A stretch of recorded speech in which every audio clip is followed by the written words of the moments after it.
This is the Thoughts from a Page podcast, which is a member of the Evergreen Podcasts Network. My name is Cindy Burnett, and each episode I interview authors about their latest works and others in the book world about their jobs, what those jobs entail, and the books that they love. For more book recommendations, check out my earlier episodes and my website, thoughtsfromapage.com, and follow me on Facebook and Instagram at Thoughts From a Page. Thanks to Maggie Garza of HTX Real Estate for sponsoring my podcast. If you like this podcast, I have another podcast that I would love to recommend to you. It's called A Bookish Home by Laura Kopinski. She interviews authors as well, and some of her recent author interviews include Christina Baker Klein, Sarah Penner, and Kristen Harmel. I really enjoy her show, and I hope you'll check it out.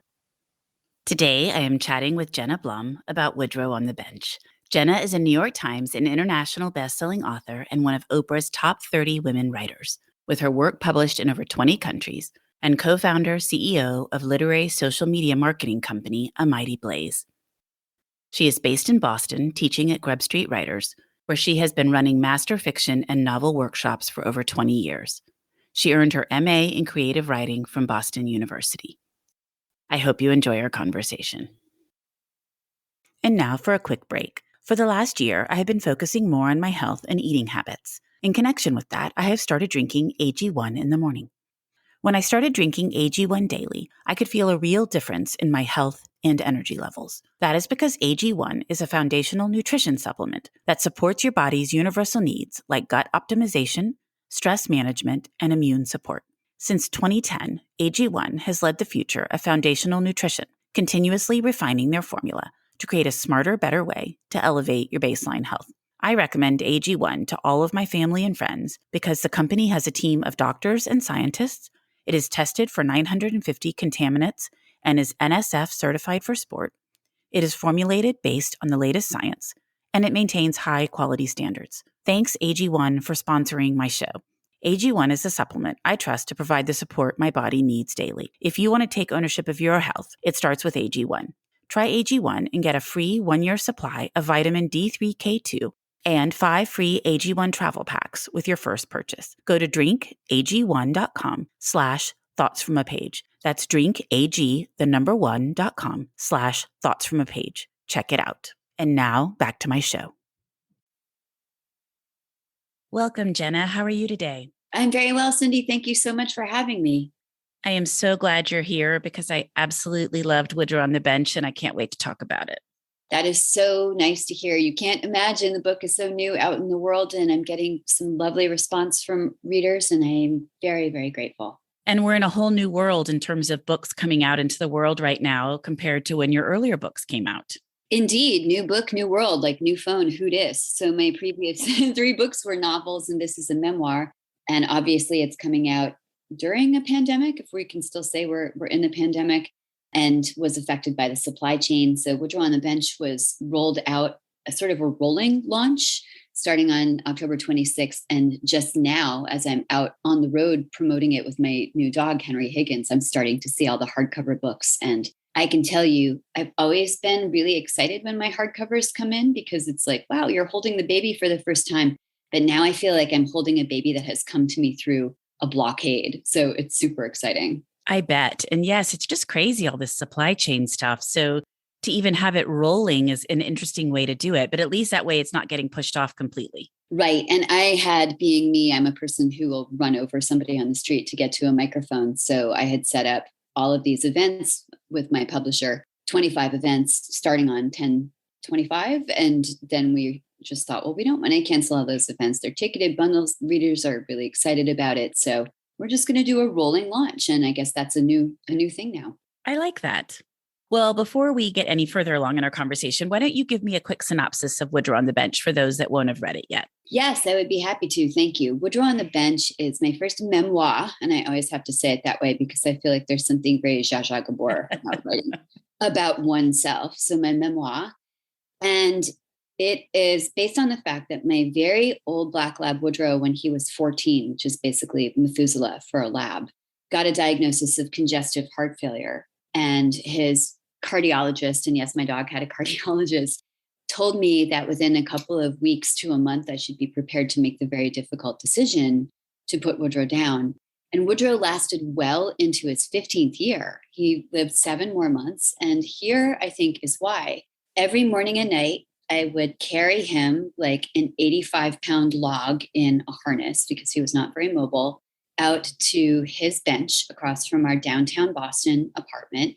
And that was about as far as we could go. And there he would sit in the dirt next to the bench and hold court. And as we sat on the bench, I thought I was going to be working. But Woodrow, whose nickname was the George Clooney of dogs, drew people to us with his animal magnetism. And neighbors and friends, dog parents started keeping us company on the bench, bringing us coffee, bringing us food, carrying Woodrow's waste bags to the trash can so I didn't have to leave him.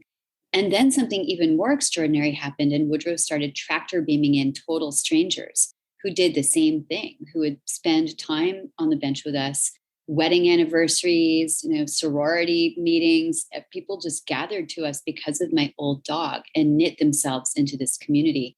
And I think that really extraordinary love was what helped lift Woodrow up well into his 15th year. And I thought, I just have to write about this, the power of a very old dog to unite people in a time of national and international incivility. So the book is really a love letter to Woodrow, to anybody who's ever loved an old dog, anybody who's going through human grief as well, because I had lost my mom right before Woodrow got that diagnosis.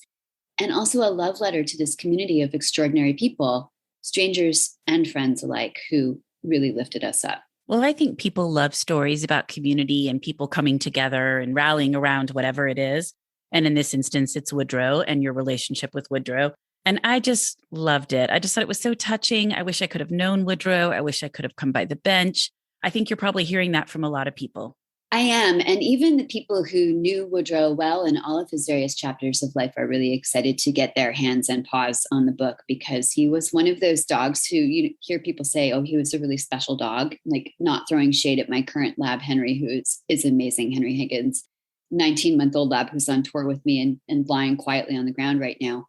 But Henry is kind of like a dog. Woodrow was a gentleman in a dog suit, and Henry is a dog in a dog suit. And Woodrow, being the sort of George Clooney-like gentleman that he was, he affected, I think, just about everybody who touched him. He just was one of those magic creatures. So I'm really glad that readers can know even a fraction of the Woodrow magic through the memoir. And how did you decide to write the memoir? Great question. I never had aspired to write a memoir. And I read a lot of memoir to learn how to do life, basically. I feel as though every memoir is a torch held up on a really difficult path by another writer who's showing us all how to get through that situation. Like I read Tara Westover's Educated. I read Ann Patchett's group of essays, including the one in which she loses her dog, Rose. I loved Cheryl Strayed's Wild, which I read at various stages of my life, and especially when my mom was sick, and Augustine Burroughs' Dry. So each one of these books really taught me about how people get through difficult times. And I always thought, even though I'm not lacking for dramatic situations in my life, who am I to really try and tell other people how to do this? And how can I put my arms around a situation that is as big as grief, or as big as codependence, or as big as a family member being bipolar? So instead, what I would do is kind of pull those situations inside out into fiction, so that instead of being instructive, I was simply putting a situation on the table. But while I was sitting on the bench and watching all of these people give love to Woodrow, I started to contemplate writing the memoir because I thought, first of all, I want to pay homage to my dog who I loved more than anything. And what better way to do that than to use the muscles I've been flexing since I was 4 years old, my writer muscles. And once I saw all of these people showering him with love and coming together in that way, I thought, well, the world might really want to know about this because we're in such a troubled and sore place. And this is really a torch of hope. So that's how I came to write the book. It is a torch of hope. I like that expression. And I think everybody welcomes these type of stories right now, always. I mean, I always love these type of stories, but right now I really love them. Same here. I think it was NBC News that during the pandemic started running a feature called There's Good News Tonight.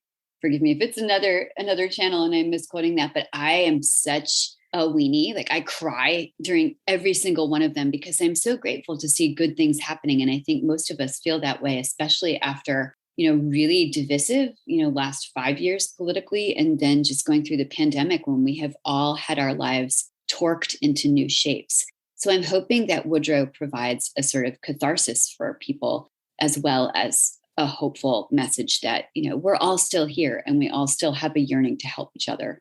And come together in time of need, or just to come together to rally around something. Exactly, exactly. In the first months of the pandemic, Woodrow was gone by then, but he had taught me really valuable lessons. But I used to walk around my neighborhoods, which felt very weird not having a dog. I was in between dogs then. But I would see the chalk sidewalk messages to first responders. People would just write things like, "You're going to be okay. You are here. We see you." And then all the first responder signs in the windows and teddy bears and Christmas lights in May. And I think people have an unslakable desire to help each other and to say, hey, we're all still here. We can hold hands in this new way. I think that's exactly right. So you referenced it before, but you have written fiction prior to Woodrow on the Bench. What was it like switching from fiction to nonfiction? And did you have trouble organizing your thoughts, putting it in a format, or was it pretty easy from the beginning to just go chronologically like you did? Yeah, really good question. I never have trouble organizing my thoughts. I am a container store person by nature. And for my novels, I outlined every one of them.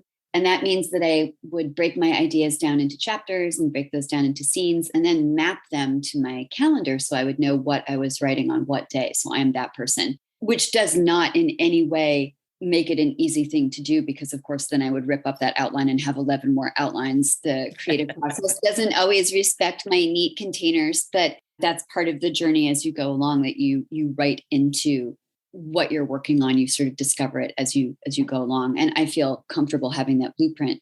For the memoir, it was actually, Cindy, so much easier, because when I'm writing fiction, I often feel more like a medium, pulling characters and their situations down from thin air and then trying to organize them into some sort of readable form. With the memoir, all I had to do, quote unquote, was write what had happened as clearly and honestly and hopefully engagingly as possible. And there were only two things that were a little more difficult. The first was that when you write fiction, the author is hidden and is supposed to be hidden. The worst thing you can say in a writing workshop to any writer is, we can see your hand at work. Like, you want the reader to be caught in a fictional dream that feels completely real, and the writer's not supposed to invade that. So the writer gets to hide. So you take your own emotions and then you disguise them in character and plot. With memoir, you have to show emotional vulnerability, because that is what connects you to readers. Again, that experience of saying you are not alone in feeling X or Y. And that was a brand new experience for me that I call showing my emotional underpants. I love that. Thank you.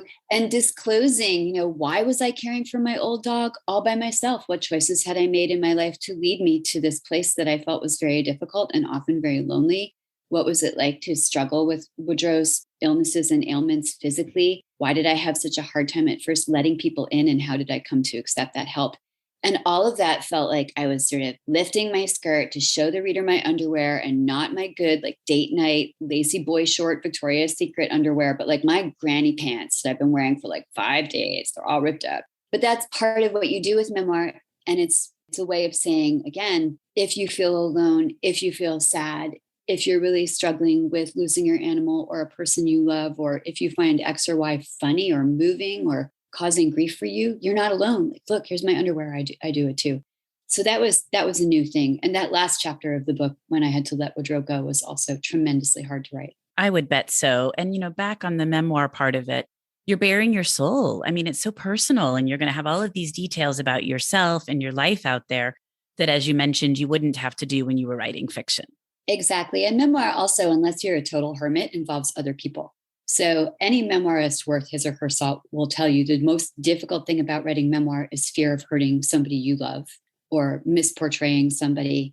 And in some sense, I was lucky, because the subject of my memoir is my beloved old dog, and he had already crossed the river by the time I wrote the memoir. So, if I insult him, I hear about it on his social media pages when he still casts his opinions from beyond the grave. But there were people in the book whose situations I wanted to chronicle honestly, and yet they were very tender situations. Like, I referred to my former fiance, Jim, who plays a big part in the book, and what had gone on between us that made him my former fiance and not my current fiance. And why I was then alone because we weren't together and he couldn't help me as much with Woodrow as he wanted to. That was very delicate, I felt. And so when I finished writing those sections, which I wanted to do as honestly as possible, I sent them to him to read. And he was like, "Do we have to put this in there?" And I'm like, "Yeah, kind of, you know." And then finally he just said, "You know, go with God. Like, I think you did this very sensitively and respectfully, and it is true. So there you go." But I interviewed Cheryl Strayed once about her experience writing memoir, and she said, anybody who's out there contemplating writing the truth about your life, as long as you know what your motive is and you're not doing it out of revenge, and as long as you can tolerate the consequences, then it's something you should do. But it is definitely something that sits on a writer's conscience if you're writing memoir. And I think that is a good point. As long as you're trying to tell your story and how you viewed it and how it seemed to you at the time versus revenge or getting back at someone, then hopefully it will all go well. Yes, I think anything that's basically done out of love will age well, as they say. I think initially people are a little surprised when you write about them. I've seen myself in other people's writing and I'm like, oh, you really think I did that? Did I sound that way? Do I use 14 syllable words all the time? But for as obnoxious as I can be, it's an honor to be written about. And I hope that the people in the memoir see themselves in the way I intended, which is purely out of love and gratitude. Well, that was actually one of my questions for you. Your relationship with your friend Julie, who had come over Thanksgiving, I think it was, when Woodrow was kind of starting to really have a hard time. So did you all resolve all of the issues related to that? And are you back on track now?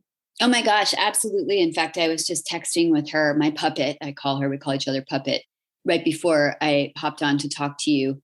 And Julie was so funny. I wrote the memoir, sent her all of it to read because she's also a writer, and said, "You're in the November Thanksgiving chapter." And that was such a tough chapter for readers who haven't read the book yet. Woodrow was really starting to falter then after having enjoyed a miraculous stay of execution. He was really having a rough time. And Julie, being my best friend, was the only person who said to my face, "Pup, I think he's really struggling and it's almost time to let him go." And I was so angry. I was like, how could you say that? He's right here and he can hear you and you're sapping him of his will to live. And basically that situation was me lashing out at somebody who I knew loved me and would therefore not walk away because I was upset and she didn't. But she also didn't know until after I sent her the memoir that I was really mad at her. Okay, that's so funny. I wondered, as I was reading that, I wondered if she knew how upset you were. And I realized as you're reading it, you totally understand that she does love you. That's why she's saying what she's saying. But you also understand how frustrated you were and how hard it is to hear that. And, to have somebody be that honest with you, eventually you really appreciate it, but it's hard sometimes in the moment. Yes. And her number one quality is that she's always been honest and has sort of acted as a model of honesty for me. And I think, Cindy, that writing the memoir actually has made me a more emotionally disclosive person, has made me a more honest and open person. And it's not like I was walking around lying all the time before this, but I was very private, which is something that I discuss in the memoir. And it's why partly my life was so difficult with Woodrow, because I wasn't able to disclose that I needed help or that I was lonely or that I needed company or whatever. And he really taught me how to do that. His extremity taught me how to do that. But I think now the lessons that he taught me and that Julie taught me about honesty have carried over into my life long after he's gone. And I'm really grateful for that. I'm very personal too, and I don't really like to disclose a lot of different things about my life to people. And I think that is hard, and you don't always want to ask for help as a result. But also, I think that I end up avoiding things sometimes that, you're going to have to deal with in the final time anyway. But I end up putting it off, and then it hangs over me and then I can't sleep. And it's one of those things I kind of continue to work on, like address it in the moment versus letting it sort of take over my life for a period of time with the same result in the end.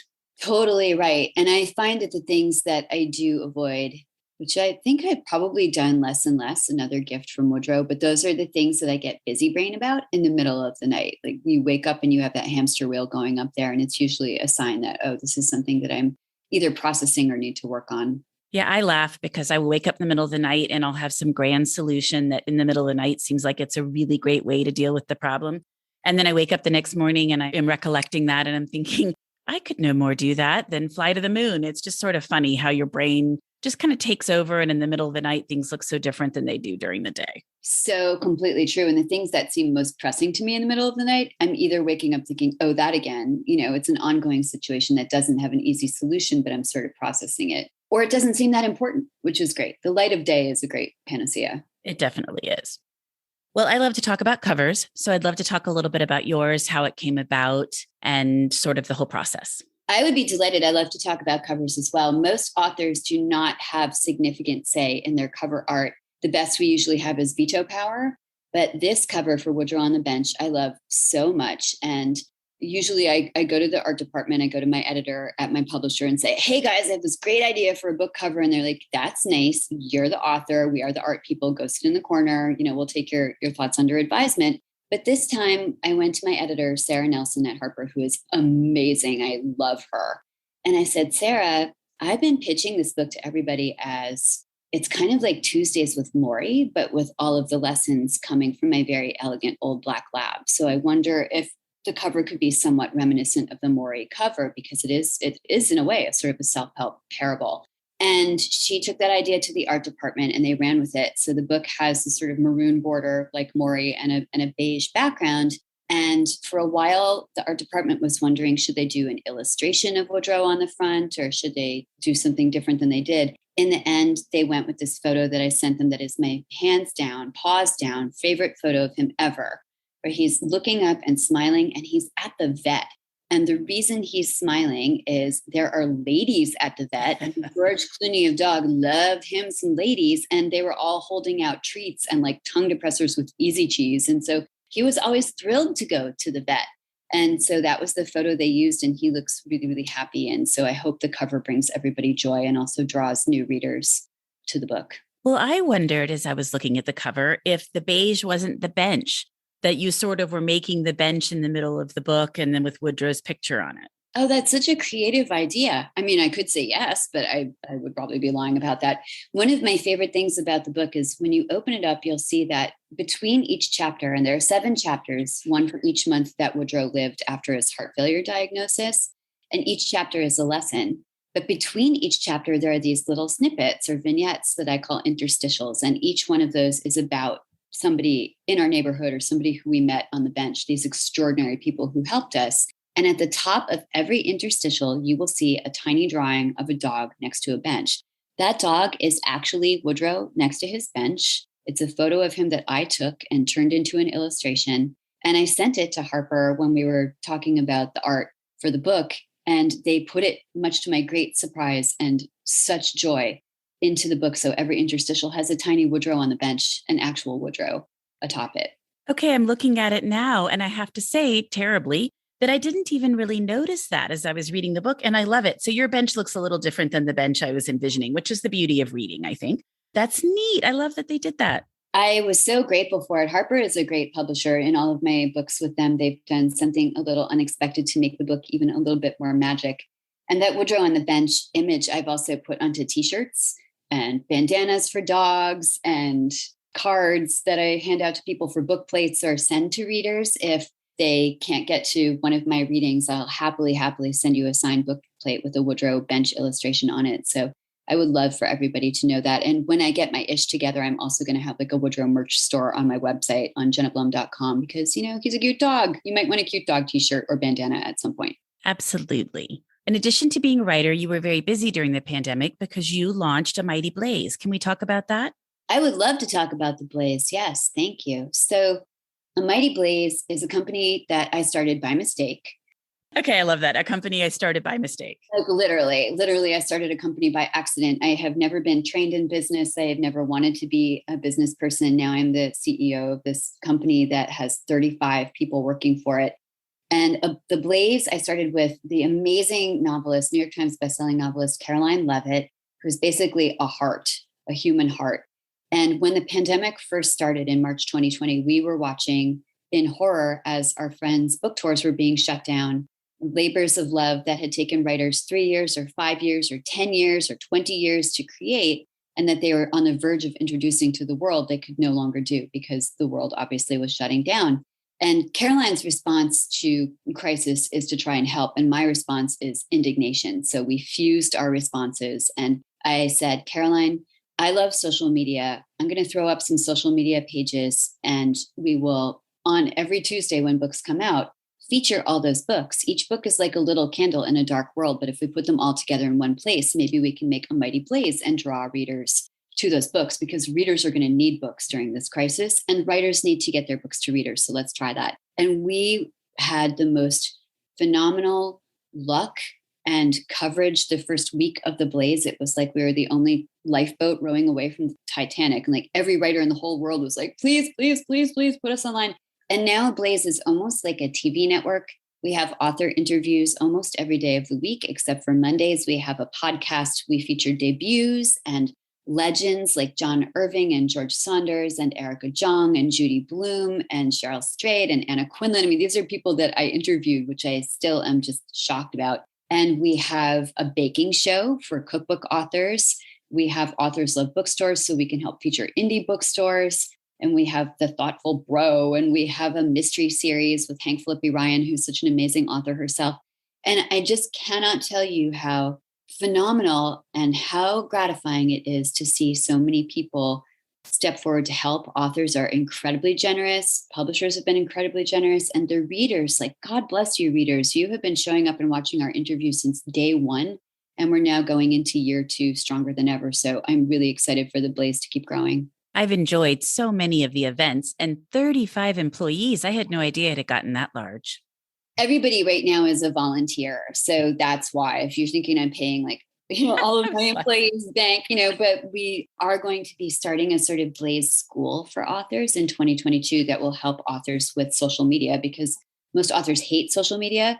Most authors don't like digital events as much. And there is a sort of a hack to it, which we've been teaching ourselves just out of sheer necessity for the past year and a half. So we're going to start sharing that with authors and making it something that they can download and in a sort of a buffet style for whatever they need. And I'm really excited to do that. We also tech host conferences and festivals online. So you can see Sanibel Island Writers Conference, Newburyport Literary Festival, Concord Festival of Authors, Salem Literary Festival. So that's something that we've been doing professionally as well. That's amazing. I knew some of the things you just described, but I didn't know all of it. And that's so smart on the social media presence, because authors really do need social media, at least one platform, and not having to recreate the wheel for each individual person will be so helpful, I'm sure. Yeah, there is a sort of, as I said, a hat trick to it. I am a rare author who actually loves social media, and I have loved it since I first got on Facebook in like 2005, which PS I did because there was something then called Dogbook that no longer exists, but everybody was putting their dogs on Dogbook. And I was like, oh, I don't want Woodrow to be unpopular. I better get Woodrow on Dogbook. And then I got sort of tractor beamed in by Facebook, and it's all been over ever since. But I really think that for all the divisiveness of social media and for all its ills, I have also seen it provide great community for people, especially if they're far away from each other. I've made incredible friends in 2 dimensions who I then meet years later in 3 dimensions, and they're really, really, really, really close and really good people. So I would love to teach other writers and other creatives how to do this without straining themselves, but how to create and shape their presence online and reach the audience that they're desperate to reach. Well, I always say that about Bookstagram. It's the most wonderful community, such a great place to learn about new books. I've met so many people that eventually I have met some of them in person. I've been interviewing them for my Patreon community, and it's just been fabulous. I just feel like it is such a strong way to get word out about your book. I totally agree. And for somebody who is very shy, I mean, I am just surprising to everybody because I also absolutely love speaking engagements. And as I said, we'll just run over somebody with a tractor to get to a mic. But most writers, I think, are introverted, and I am an introvert's extrovert. Like I need the extroversion, and I also need a lot of time alone. And before social media, I was incredibly anxious about going to events where I knew nobody, or like walking into people's houses to do a book club. And I would have to sort of hide behind my professional persona. And now I feel like I can go anywhere because I know most of the people from social media. So it has been a sort of wind beneath my wings in that way. And I would love to help other writers feel that way and also make it fun. Like I know that for many people, they're like, what? Social media fun? It's just onerous, but it's not. It can be really fun. It definitely can be really fun. Well, before we wrap up, I would love to hear what you've read recently that you really like. And based on all of the stuff you're describing with the Mighty Blaze, your list may be long. My list is long, and as soon as anybody asks me that question, it instantly vaporizes out of my head, and I cannot remember a thing that I've been reading. I'm sorry to say, but the truth is, too, there are so many books that I get sent for the Blaze that I rarely have time to read anything. And if I'm reading anything, it's usually the book of an author whom I'm interviewing, because I will always read not only an author's book, but like all of the author's books before I do an interview. One of the books that I'm looking forward to reading that I have as an audiobook that I'm going to listen to as I drive is Peter Heller's The Guide.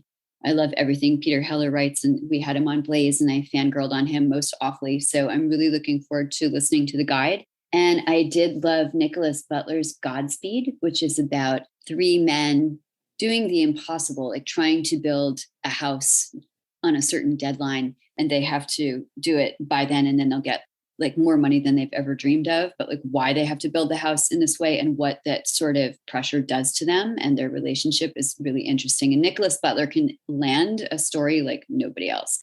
I know as soon as we stop talking, I'm going to remember 50 other books, but if you go to the Blaze, you'll see all the things that we've been featuring and all the things we've been reading and just like really fantastic stuff. I laugh that you say that about everything leaving your head because I'm the exact same way. I mean, all I do is live and breathe books.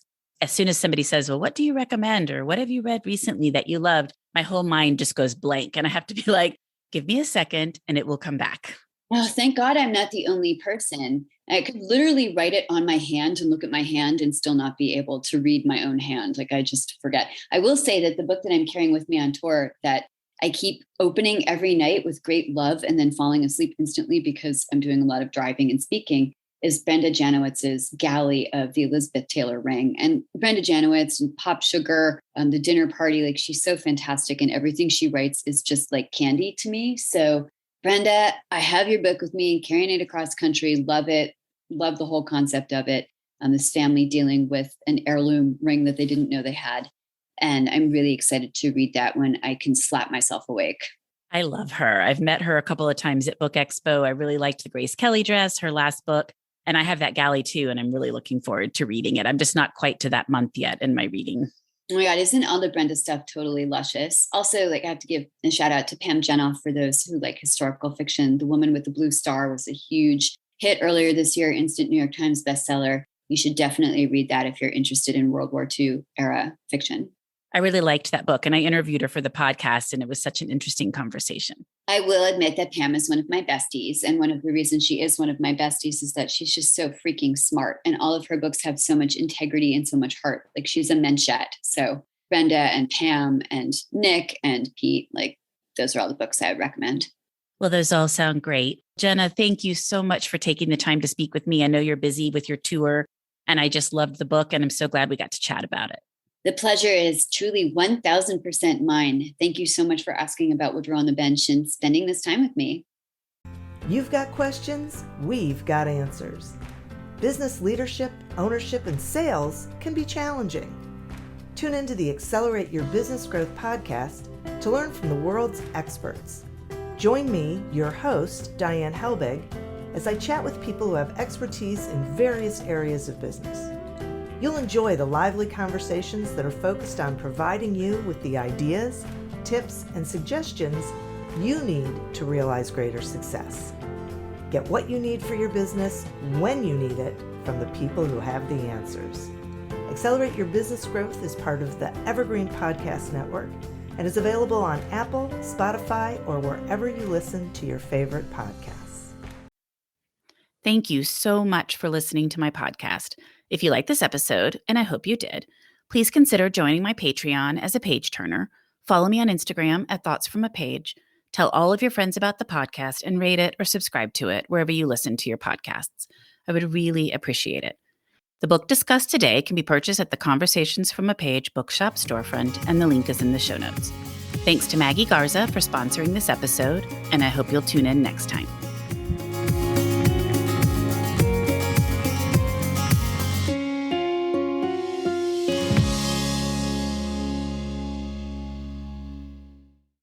You've got questions, we've got answers. Business leadership, ownership, and sales can be challenging. Tune into the Accelerate Your Business Growth podcast to learn from the world's experts. Join me, your host, Diane Helbig, as I chat with people who have expertise in various areas of business. You'll enjoy the lively conversations that are focused on providing you with the ideas, tips, and suggestions you need to realize greater success. Get what you need for your business when you need it from the people who have the answers. Accelerate Your Business Growth is part of the Evergreen Podcast Network and is available on Apple, Spotify, or wherever you listen to your favorite podcasts.